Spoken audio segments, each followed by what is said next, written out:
क्या आप जानते हो, दुनिया का सबसे अमीर आदमी भी रात को रोता है और एक गरीब किसान सूखी रोटी खाकर चैन की नींद सो जाता है।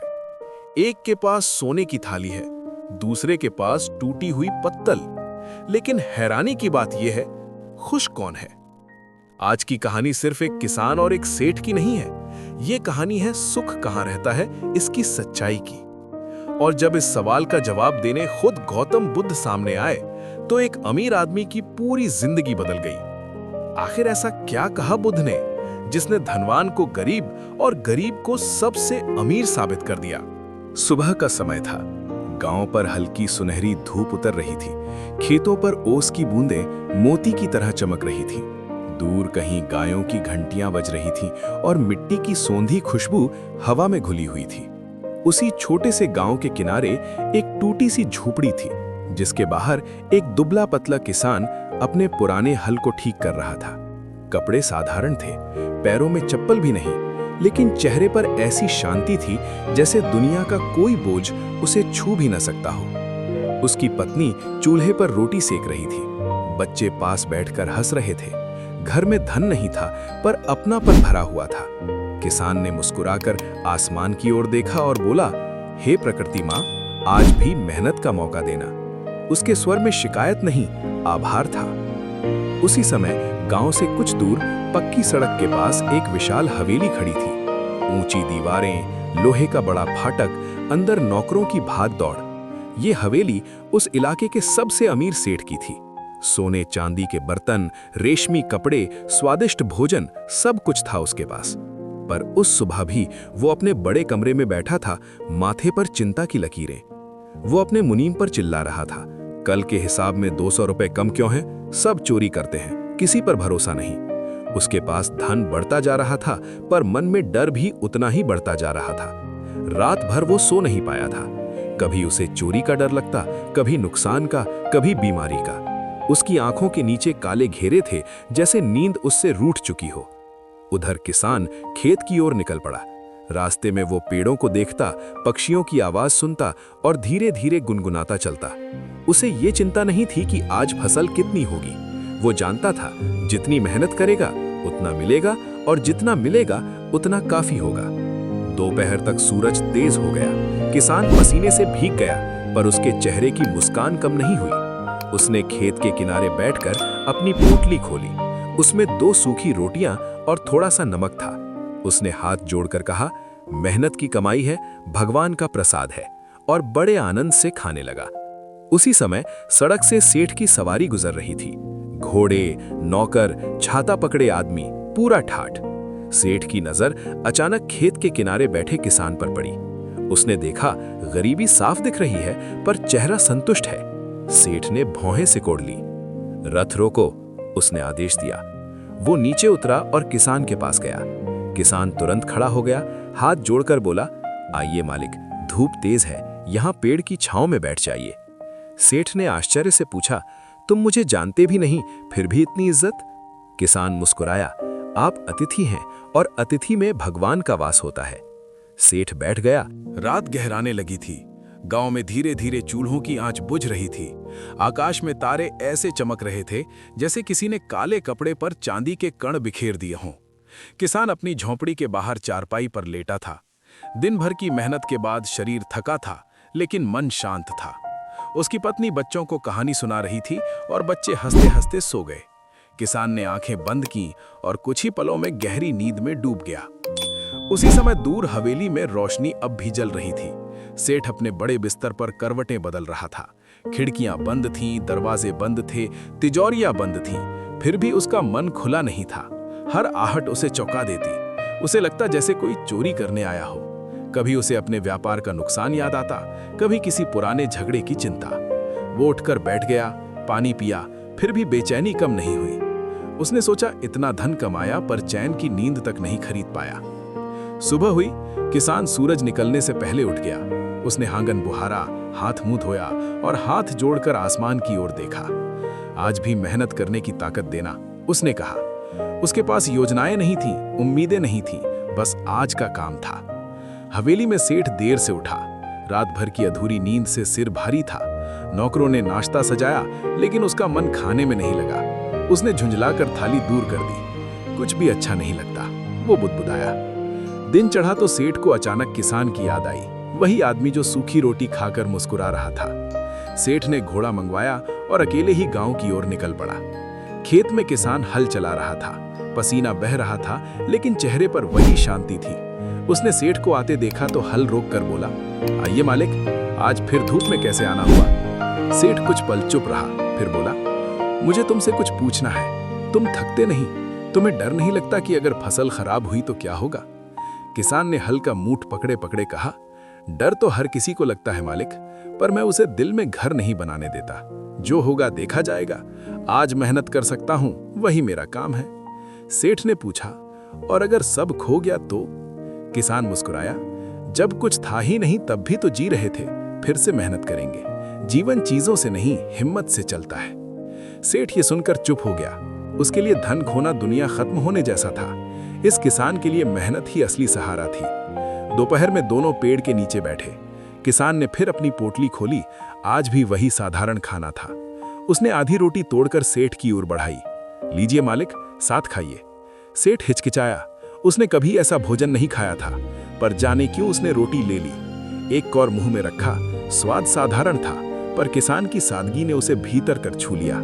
किसान बोला, मालिक, जब पेट मेहनत से भरा होना तो साधारण खाना भी स्वादिष्ट लगता है। सेठ ने पहली बार महसूस किया कि वो स्वाद से ज्यादा दिखावे के पीछे भागता रहा है। तभी उसी रास्ते से फिर बुद्ध और उनके भिक्षु गुजरे। किसान ने तुरंत उठकर प्रणाम किया। सेठ भी आदर से खड़ा हो गया। बुद्ध ने दोनों को साथ बैठे देखा। वे पास आकर ठहर गए। भंजते, मैं समझना चाहता हूं कि मेरे पास सब होते हुए भी मन खाली क्यों लगता है। बुद्ध पास की सूखी पत्तियों को देखते हुए बोले, सेठ, ये पत्ते देखो। जब ये हरे थे, पेड़ से जुड़े थे, तब जीवित थे। जब टूटकर गिर गए, सूख गए। मन भी ऐसा ही है। जब वो वर्तमान से जुड़ा रहता है, जीवित रहता है। जब वो भविष्य की चिंता और अतीत के डर में भटकता है, सूखने लगता है। किसान ध्यान से सुन रहा था। बुद्ध ने आगे कहा, तुम्हारा धन भविष्य की चिंता से बंधा है और किसान की खुशी वर्तमान की मेहनत से जुड़ी है। एक भविष्य में जी रहा है, दूसरा आज में। सेठ ने धीमे स्वर में पूछा, तो क्या धन रखना गलत है भंते? बुद्ध मुस्कुराए, धन रखना गलत नहीं, धन का गुलाम बन जाना दुख का कारण है। वस्तुएं हाथ में अच्छी लगती हैं, मन में नहीं। हवा हल्की चल रही थी, पेड़ की छांव में जैसे समय रुक गया हो। किसान बोला, भंते, मैं तो बस इतना जानता हूं, दिन भर ईमानदारी से काम करो, शाम को परिवार के साथ बैठो, भगवान का धन्यवाद करो। इससे ज्यादा सोचने का समय ही नहीं मिलता। बुद्ध ने उसकी ओर देखा। सादा जीवन, सजग मन, यही शांति का मार्ग है। सेठ की आंखें झुक गईं। उसे पहली बार लगा कि उसकी थकान शरीर की नहीं, मन की है। सूरज पश्चिम की ओर झुकने लगा। खेतों पर सुनहरी रोशनी फैल गई। किसान फिर हल उठाकर काम में लग गया। सेठ कुछ दूर खड़ा रहा, उसे देखता हुआ। उसे समझ आने लगा था कि मेहनत से थका शरीर सो जाता है, पर लालच से थका मन कभी नहीं सोता। दिन ढल गया। सेठ वापस हवेली की ओर चला, पर आज उसके कदम धीमे थे। उसके भीतर सवाल उठ रहे थे, और उन्हीं सवालों के बीच एक नई सीख जन्म ले रही थी। आराम बिस्तर से नहीं, विचारों के हल्के होने से आता है। गांव में रात फिर उतर आई, पर आज सेठ के मन में पहली बार बदलाव की हल्की सी लौ जली थी। और यही इस भाग की सीख थी। चिंता भविष्य से आती है, शांति वर्तमान से। जो आज को जीना सीख गया, वही सच्चा सुख पा गया। सुबह का आसमान हल्का गुलाबी था।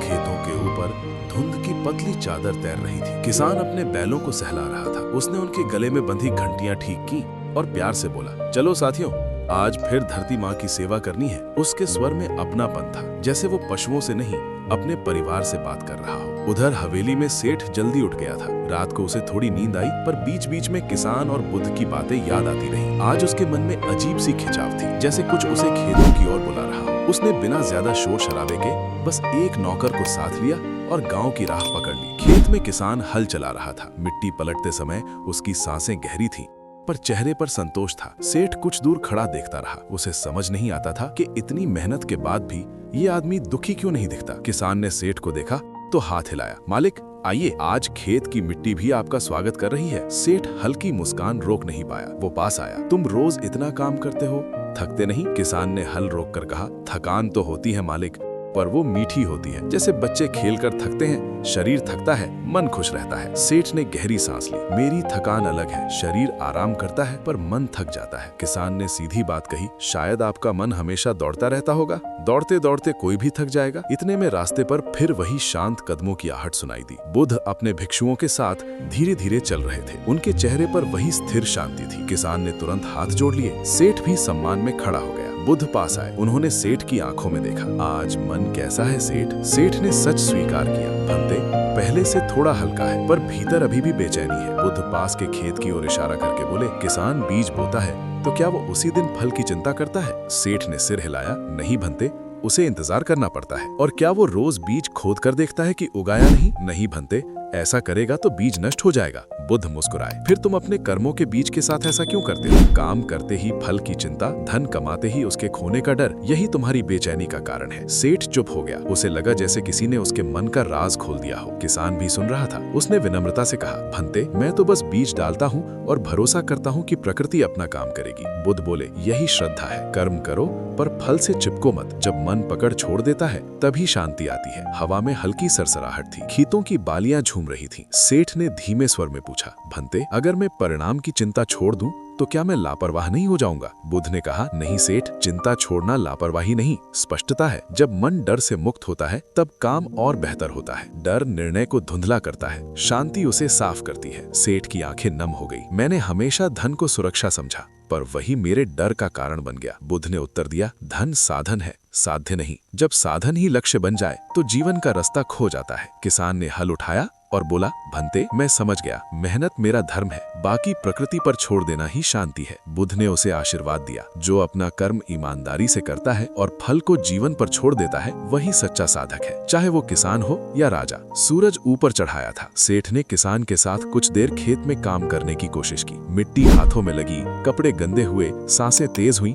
पर कई सालों बाद उसने खुद को जीवित महसूस किया। वो थक कर पेड़ के नीचे बैठ गया। किसान ने हंसकर पानी दिया। सेठ ने पानी पिया और बोला, आज पहली बार पसीना बहाकर अच्छा लग रहा है। किसान ने मुस्कुराकर कहा, क्योंकि आज आपने कमाया नहीं, कमाने की कोशिश की है। बुद्ध ये दृश्य देखकर आगे बढ़ने लगे। जाते जाते बोले, आज तुमने सीखा सेठ, शांति काम छोड़ने से नहीं, काम के डर को छोड़ने से मिलती है। शाम तक सेठ लौट गया पर आज उसके चेहरे पर अलग सी थकान थी, शरीर की, मन की नहीं। और इस भाग की सीख थी, कर्म करो पर फल की चिंता में मत जलो। जो वर्तमान में अपना कर्तव्य निभाता है वही भविष्य से नहीं डरता। शाम ढल रही थी। आसमान में सूरज एक लाल दीपक की तरह धीरे धीरे क्षितिज के पीछे उतर रहा था। गांव पर हल्की सुनहरी रोशनी फैल गई थी। हवा ठंडी थी और पेड़ों की पत्तियां धीमे धीमे हिल रही थीं। किसान अपने खेत से घर लौट रहा था। कंधे पर हल था, पैरों में मिट्टी लगी थी, पर चेहरे पर वही सुकून भरी मुस्कान थी। उधर हवेली के बड़े दरवाजे खुले थे, पर आज वहां पहले जैसा शोर नहीं था। सेठ आंगन में अकेला बैठा था। सामने उसकी तिजोरी थी, पर आज वो उसे देख नहीं रहा था। उसकी आंखें कहीं दूर खोई हुई थी। पिछले कई दिनों से बुद्ध के शब्द उसके मन में गूंज रहे थे। धन साधन है, साध्य नहीं। संतोष सबसे बड़ा खजाना है। उसने पहली बार महसूस किया कि उसने जीवन भर धन इकट्ठा किया, पर पल इकट्ठे नहीं किए। घर बनाया पर अपनापन नहीं। सुरक्षा चाही पर शांति खो दी। अचानक वो उठ खड़ा हुआ। उसने नौकरों को बुलाया और कहा, आज से हवेली के बाहर कोई भूखा नहीं जाएगा, रोज भोजन बांटा जाएगा। नौकर हैरान थे। ऐसा आदेश उन्होंने पहले कभी नहीं सुना था। सेठ खुद गांव की ओर चल पड़ा। उसी पेड़ के नीचे किसान बैठा था जहां वे पहली बार साथ बैठे थे। किसान ने सेठ को देखा तो मुस्कुराया। आइए मालिक, आज फिर छांव तैयार है। सेठ उसके पास बैठ गया। उसकी आवाज पहले से अलग थी, नरम, शांत। किसान, तुमने मुझे बहुत बड़ा धन दिया है। किसान चौंका। मैंने तो कुछ भी नहीं दिया मालिक। सेठ ने कहा, तुमने मुझे दिखाया कि कम में भी पूरा जिया जा सकता है। मैं भरा हुआ था चीजों से, पर खाली था भीतर से।